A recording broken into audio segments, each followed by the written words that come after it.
તો આગામી જે સમાચાર છે તેની વાત કરીએ તો ભાવનગર શહેરમાં કૈલાશ વાટિકા પાણીથી તરબોળ થઈ ગયું અને પાણીના નિકાલની કોઈ વ્યવસ્થા નથી।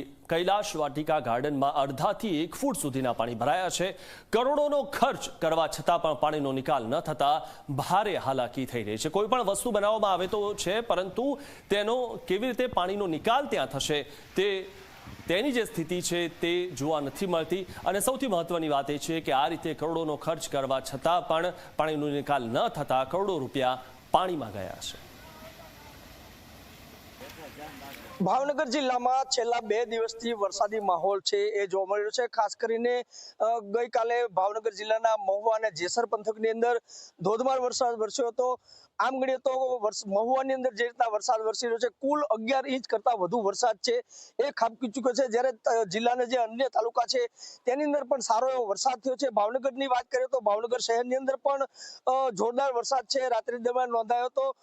મોડી રાત્રે 11 બાદ ધોધમાર વરસાદ થતા જે ભાવનગર શહેરનું જે કૈલાશ વાટિકા છે એ જળબંબાકાર થઈ ગયું છે। કારણ કે આ જે કૈલાશ વાટિકા છે મહાનગરપાલિકા દ્વારા કરોડો રૂપિયાના ખર્ચે તૈયાર કરવામાં આવ્યું હતું અને હાલ આપ સ્થિતિ જોઈ શકો છો કે કૈલાશ વાટિકાની અંદર લગભગ અડધા ફૂટથી 1 ફૂટ સુધીના જે પાણી છે એ ભરાઈ ગયા છે। લોકો હાલ તો જે વરસાદી પાણી ભરાયા છે તેની અંદર બાળકો વરસાદી પાણીમાં નહાવાની મજા છે માણી રહ્યા છે। બીજી બાજુ જે રીતના પાણી ભરાયા છે તેના કારણે થઈને પાણીના નિકાલની જે કોઈ વ્યવસ્થા હોવી જોઈએ, નિકાલની વ્યવસ્થા ન હોવાના કારણે પાણી છે સતત વધી રહ્યા છે। બીજી બાજુનો હું તમને દ્રશ્ય બતાવીશ કે લોકો છે એ હાલ ભાવનગરના જે આ કૈલાશ વાટિકા છે તેની અંદર ફરવા આવી ગયા છે અને લોકો મોટી સંખ્યાની અંદર આજે પાણી ભરાયેલા છે ને તેના દ્રશ્યો છે એ આપ જોઈ શકો છો। ઉપરથી દાદરમાંથી જે રીતના પાણી આવી રહ્યું છે તેના દ્રશ્યો છે એ હાલ જોવા મળી રહ્યા છે। આપણે સ્થાનિક અહીંયા જે આવ્યા છે વ્યક્તિ સાથે વાત કરવાની કોશિશ કરીશું। હું આપને પૂછવા માંગીશ કે અત્યારે હાલ જે સ્થિતિ છે, આપ અહીંયા કૈલાશ વાટિકા જોવા આવ્યા છો, કેવી સ્થિતિ છે હાલ?